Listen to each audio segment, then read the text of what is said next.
The world of esports is a fast-moving one. Your favorite game can experience a massive drop in player numbers and become dead after 2 years. A new and young generation can quickly outperform the current top players and end their careers faster than you can imagine. But even in such a fast-paced environment, if you dig deep enough, you can find those Cinderella stories that bend the conventional rules of esports. And that's where the story at DauT begins. Room service, emergency. Darko Dautovic, mostly known under his in-game name DauT, is a unique example for an esports pro. 10 minutes to take a shower. The Serbian has not only been actively competing for more than 22 years now, but he was, and still is, one of the best players out there. I got into the Age of Empires by watching my older brother playing Age of Empires 1. And as soon as Age of Empires 2 got out, I got released, I instantly went into the store, got it, got addicted to the game right away. I played single player for a year or two, until I got to the high school. There I met my really good friend, who showed me the Microsoft Zone and how could I play online. And since then I'm still here playing. The game he plays? Age of Empires 2, a real-time strategy title developed by Microsoft. Many people still remember the game only from their childhood. It was a massive success during the turn of the millennium 24 years ago when it was released in 1999. As it celebrates its 25th birthday this October, the game can officially be declared old, just like DauT himself, when brought into the context of the average age of esports athletes. DauT has been playing Age of Empires basically since it came out. His first tournament win was in 2003, more than 20 years ago, when he beat former pro player Chris in the tournament The Unknown is Near, and made a whopping $150 with his victory. At this time, DauT was still playing under his old tag Schmecker. Over the next decade, he remains one of the best players in the game, steadily winning decent sums of money. Numerous events and tournaments still occur, but the scene remains far from huge, and the game becomes increasingly outdated. It takes more than 13 years before new developments are introduced to the title. On March 7th, 2013, the Age of Empires 2 HD Edition was released on Steam, featuring improved graphics and significant updates to quality of life features, largely due to Steam integration. Most importantly, the game receives new expansions, introducing additional civilizations, technologies, buildings, and units that significantly alter the competitive meta. The update is well received and introduces many improvements. Yet 6 years later, the publisher opts for an official remaster, deciding that further enhancements are necessary. So in November 2019, the definitive edition launches and is a huge success. The graphics are completely reworked, not just improved, and the game runs far more smoothly. Nearly every feature is updated and new expansions continue to arrive regularly. The definitive edition brings a strong boost to the game, more players pick it up again, new promising names start to appear, and bigger tournaments and events are being organized. The best example, the Red Bull Wololo. In 2020, the first edition of the tournament series was announced as an online tournament with a bit more than a 22,000 prize pool, which made it one of the bigger tournaments of the scene. But what about our legend DauT? When the game was remastered, he was already above 30, an age where the typical esports career is usually winding down, but DauT's story was just beginning. At this point, he's still one of the top players, but he's no longer achieving major victories. He delivers solid performances in major tournaments, but rarely reaches the later stages like the semifinals or finals. I didn't qualify, man.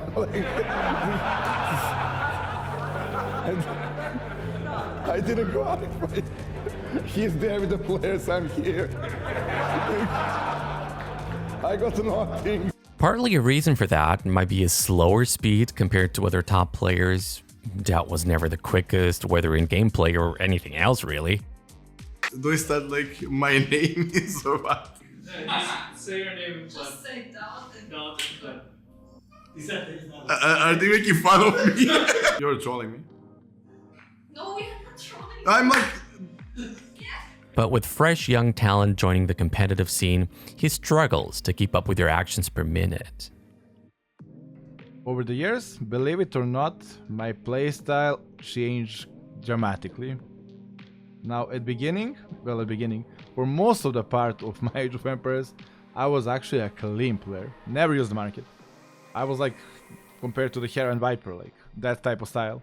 Good execution, very safe play, very low risk taken, just good macro and actually very good micro. But with new generation and stepping up the level, I had to keep up, and now I'm trying to be trickier and trickier. I use market a lot, I try to do a bit more riskier strategies. I take way more risks now than I used to before, just because I believe I have to. That's my way to like keep up with the top 10.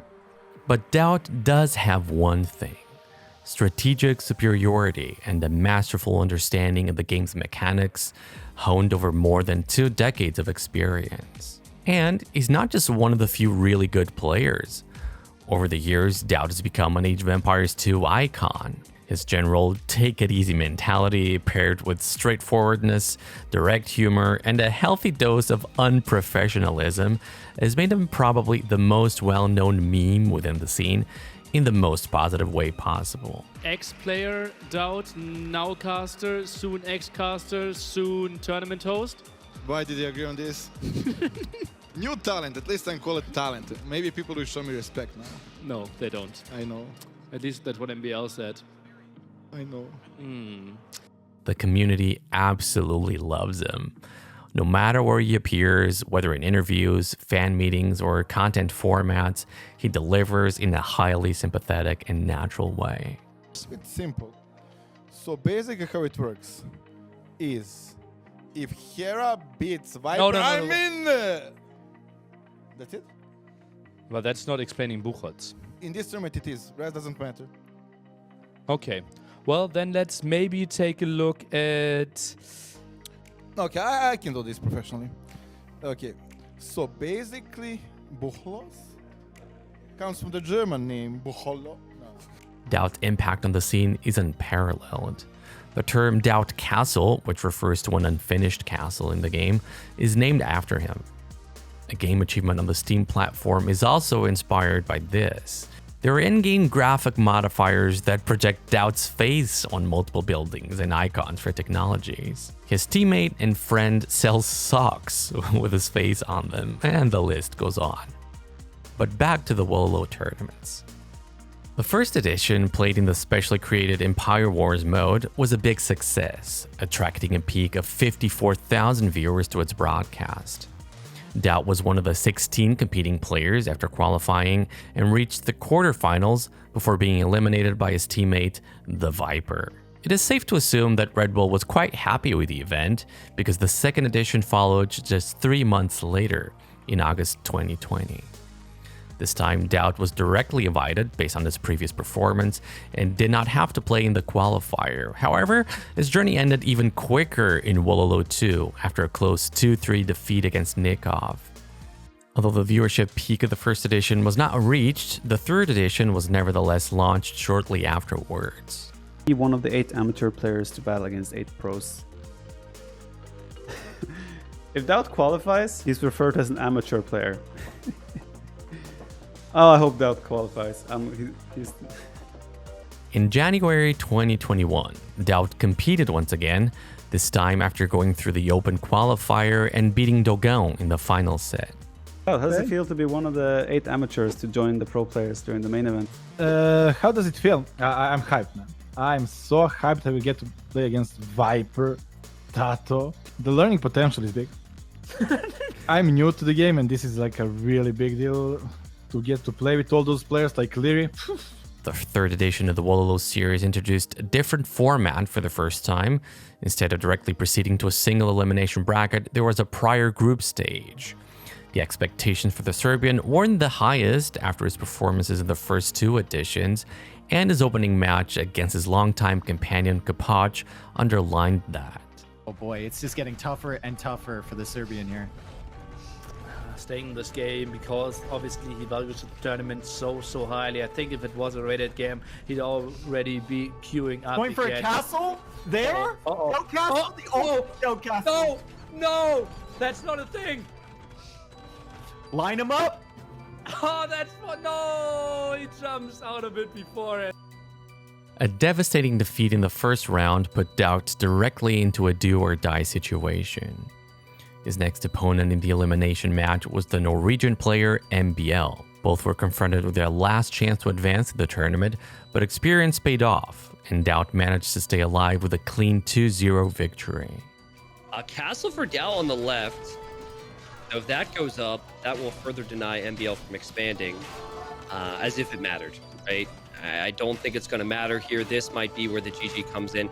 Yes, MBL's microing his heart out, but he'll look at his pop, he'll see the amount of red dots in his eco, and I think if that GG does come in, MBL should have no complaints. DauT outplayed him in crucial moments in 2 very close games.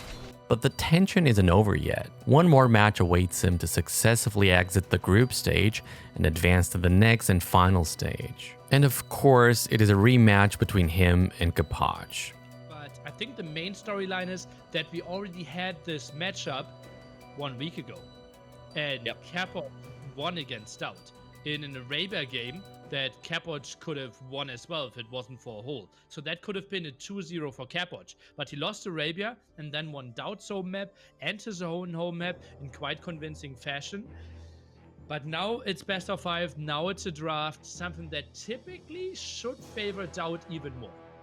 A best of 5 series means a more complex draft, more maps and civilizations, and ultimately more strategy. All factors that favor DauT. The first map is Arabia, a classic and the default Game 1 map throughout the tournament. With the Tatars as an unusual pick for the map, he beats Kapach's Ethiopians and secures the first point. Massive difference in the uptime, massive difference in military. How on earth did DauT win that game? Although he loses the next map, everything remains open thanks to the best of 5 format. I think this is GG. I mean, to quote the guy that before this game analyzed that Magyars are extremely strong and we try to find some options for Persians, but they're simply not there. DauT takes game number 3. DauT keeps his nerve, wins the next 2 matches, and advances to the quarterfinals while sending Kapach back home. His next opponent is the Wololo 1 champion and therefore an obvious favorite to win the entire tournament again, Mr. Yo. I think Mr. Yo is going to win 3-1. As before, Game 1 takes place in the Arabian Desert. DauT's approach is straightforward, focusing on just one unit, the Eagle Warrior. Is a staunch advocate for the Mesoamerican civilizations in the game, which earned him the nickname Meso King. He recognizes the potential of this swift and economical raiding unit. However, his strategy fails to unfold as planned. Mr. Yo remains safe and comfortable, leveraging his economic advantage to fully counter DauT's Eagle Warriors with a strong Viking infantry. And to summarize a disappointing first map, this happened. But with their mobility on it, just I think you can call the GG now, DauT. I think it's over. There it is.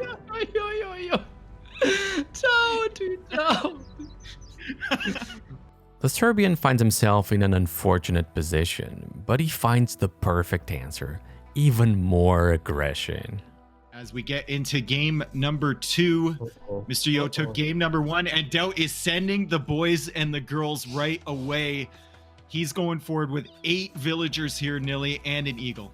Is DauT out macroing Mr. Yo? It feels like it. He's just so active. And every single time we look at another spot, DauT finds more kills. Lovely game by him. And that tower looks really low. Into the gold from Mr. Yo. That tower looks very, very low, and DauT clears up the knights there, and Yo calls the GG. What an impressive game from DauT, going Haboob, going Incas against Mr. Yo. DauT is really feeling it, and his mind games start to pay off. Adopting a more defensive approach, he survives the raids from Mr. Yo's Franks, which are arguably the strongest civilization of the map Kawasan at that time. He manages to control the middle of the map, and the strong economy he has built up over time really starts to kick in. I can't believe he denied that. Of all the DauT castles, Nilly, it has to be the one like securing your eco on the left. It's not the forward one. Oh my goodness. Even after constructing a DauT castle in his own base, Mr. Yo has no choice but to resign. DauT now has 2 chances to eliminate the Chinese powerhouse from the tournament, and again, he plays with everyone's mind. It is Bulgarians against Teutons on Atacama. What? Bulgarians is his choice. DauT is gonna force some idle time from these villagers, and meanwhile, his economy's safe at home. Oh, beautiful block! He gets 3 villager kills there. Or make it 2. Oh, that was so nice that the scout got ahead of them. Oh, lovely moves. And I'm saying like, oh, those meltdowns won't achieve anything anymore. But oh boy. Oh, this is the series where I underestimate DauT. Big mistake on my side. After inflicting some early damage on Mr. Yo's economy, DauT dictates the pace of the game. His macro game plan is effective, thanks in part to his unconventional civilization pick. Only the Bulgarians can build cray posts, a unique defensive structure that is cheaper than a castle. DauT needs to click! 3 villagers left here, right Kipper coming in. Oh!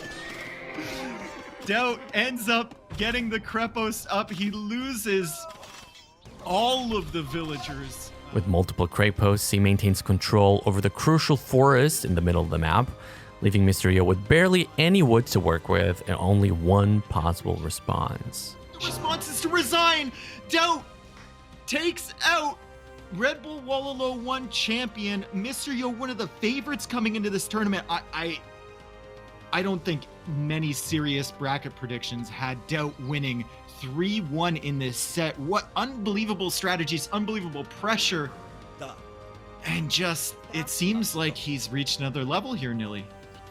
At this point, people are starting to take notice. DauT reaching the semifinals was unexpected by many. His opponent is ACCM, and while the Vietnamese player has shown some amazing performances recently, at this stage, most people actually favor DauT. DauT is on a streak, and it shows. Once again, using Tatars on Arabia, he consistently raids ACCM with small groups of cavalry archers. And if you hit shots like this, Was a good one, and if he can get the repairs and oh my god! What a way to start off the semis. well, no one can stop you. ACCM has 12, and I just don't see a way back. And ACCM forced to tap out. The first win is followed by a performance with one of his beloved Mesoamerican civilizations, the Aztecs. It's the combination of market usage and Eagle Warriors again that grants him the 2-0 lead in the set. ACCM has not given up and manages to take Game 3 on Rockslide. But DauT hasn't lost momentum. In a typically long game on the map Wings, DauT controls the match with the full skill set that the Bulgarians offer. Long swordsmen defend against Eagle Warriors, Grey Posts secure crucial points on the map, and fast attacking cavalry conduct raids. It looks like he's just a couple seconds away from making it to the Red Bull Wololo 3 finals, and he will be up against the kid Leary. It is already a dream story. After failing to show great results in the first 2 Wololo tournaments, reaching the finals in the 3rd edition opens up a whole new perspective. DauT could actually win the whole thing. There's just one last barrier: Leary, a previous Red Bull champion. The Austrian, an absolute beast in the game and essentially the exact opposite of the Serbian in terms of playstyle, is only 19 years old at this point, 16 years younger than DauT. It's a clash of infinite experience and top-level strategies versus lightning speed and surgical precision, an amazing mix for a final. The players find themselves on the map Arabia again. Leary, playing as the Britons, is in his absolute comfort zone. Although DauT manages to establish a small, nice lead early in the game, his opponent demonstrates perfect crossbow micro, utilizing his civilization bonuses while gradually pushing DauT back into his Ethiopian base. Oh my god, DauT's just getting slaughtered here, Dave. Sick sequence of micro, sick player. 1-0 for Leary.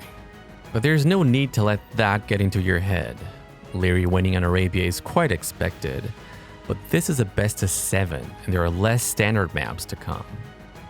The perfect example, Game 2, takes place on Sacred Springs. Controlling the monuments is key because they are filled with shorefish, a highly efficient food resource. DauT places the Indians, which at the time gathered the aforementioned food source faster than any other civilization. Using that early boosts to invest in a large number of scouts while remaining untouched at home, DauT does what he's best at, controlling the map. DauT is slaughtering Leary here. He's killing more villagers, and he's also forcing a tower on gold, and I just don't see what Leary's game plan is going to be with Aztecs from this position.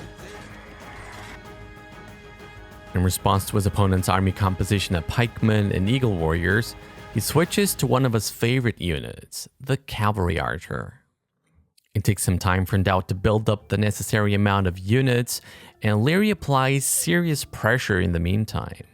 However, eventually, the mass of arrow-shooting horsemen becomes too overwhelming to handle, and DauT equalizes the score to 1-1. Game 3 unfolds on Lowland.